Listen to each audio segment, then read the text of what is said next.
Pernah nggak sih Anda ngerasa udah kerja keras mati-matian, tapi kok kayaknya kesuksesan malah ngejauh?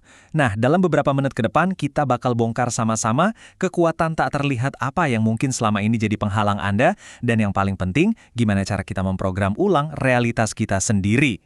Coba jujur deh, pernah ngerasa gini nggak? Kayak kita ini musuh terbesar buat diri kita sendiri. Pas ada peluang emas di depan mata, entah kenapa, malah kita sendiri yang seolah-olah menggagalkannya.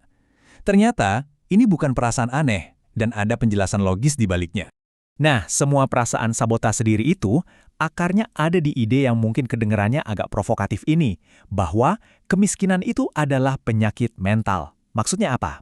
Intinya, batasan terbesar dalam hidup kita itu bukanlah faktor eksternal. Akar masalahnya, ya ada di dalam kepala kita sendiri.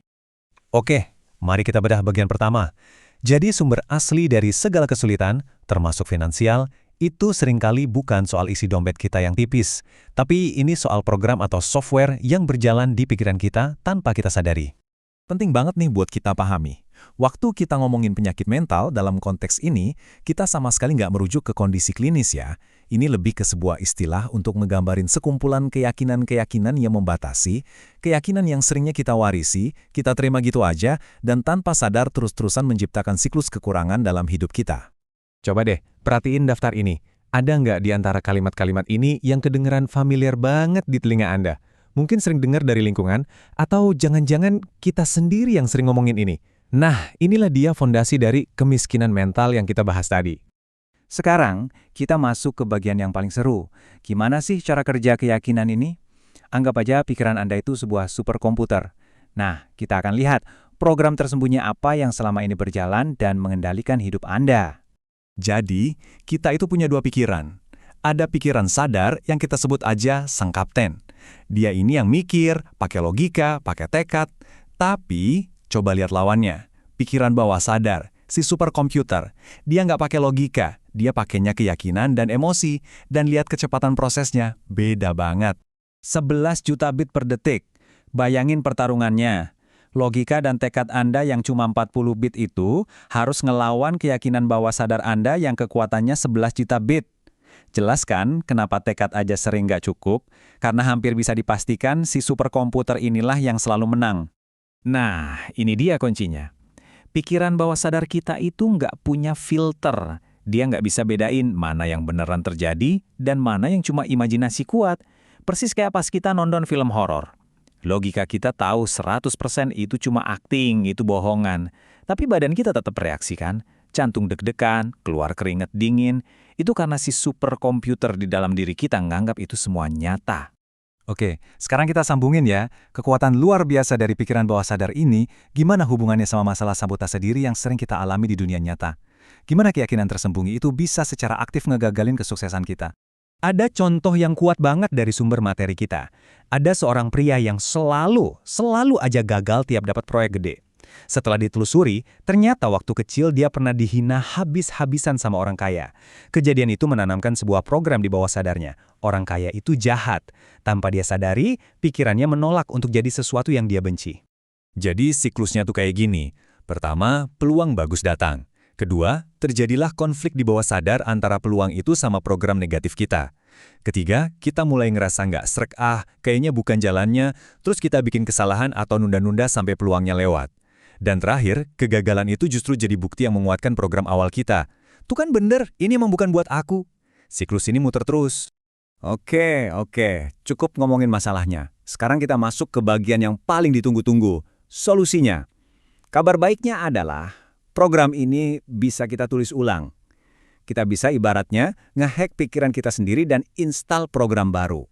Kuncinya ada di gelombang otak yang namanya theta. Ini adalah kondisi super rileks, pas banget di antara melek dan tidur. Kayak pas kita baru mau tidur atau baru bangun, masih setengah sadar gitu. Nah, di momen krusial inilah si kapten atau logika kita lagi istirahat, firewall-nya lagi mati. Di saat inilah pikiran bawah sadar kita paling gampang banget buat nerima informasi atau program baru. Ini ide yang penting banget dan mungkin agak kebalik dari yang biasa kita pikirin. Saat kita mati-matian berharap sesuatu, Getaran yang kita kirim itu sebenarnya adalah getaran kekurangan. Kita fokus sama apa yang kita belum punya. Sebaliknya, rasa syukur dan pasrah, perasaan tulus, berterima kasih, dan percaya bahwa itu akan datang, justru mengirimkan getaran pemenuhan atau kelimpahan.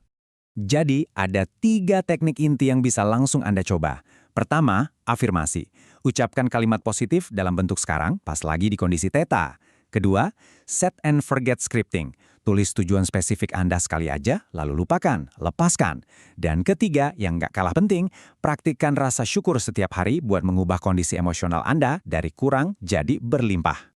Khusus buat scripting, ada aturannya nih biar efektif.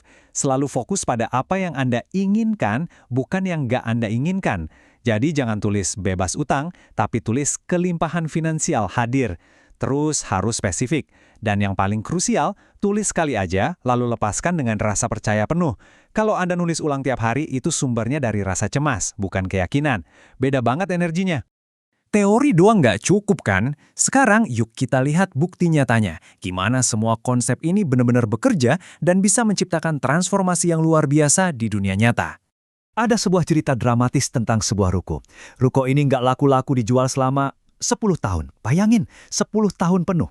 Frustrasinya kayak apa? Terjebak di situasi yang kayaknya nggak ada jalan keluarnya sama sekali. Dan ini yang luar biasa. Setelah si pemiliknya menerapkan teknik-teknik yang tadi kita bahas, mengubah program di pikirannya, mengubah getarannya, hanya dalam waktu 1 minggu. 1 minggu! Ruko itu laku terjual seharga 6 miliar rupiah, tanpa ditawar sama sekali. Perubahan internal yang terjadi menghasilkan perubahan eksternal yang super cepat dan dramatis. Kutipan ini benar-benar ngerangkum semuanya dengan sempurna. Seringkali, kitalah yang membatasi Tuhan yang tak terbatas dengan logika kita yang sangat terbatas. Potensi kita dan keajaiban yang bisa datang ke hidup kita itu jauh lebih besar dari apa yang bisa dipahami oleh pikiran sadar kita. Jadi, pada akhirnya semuanya kembali ke Anda.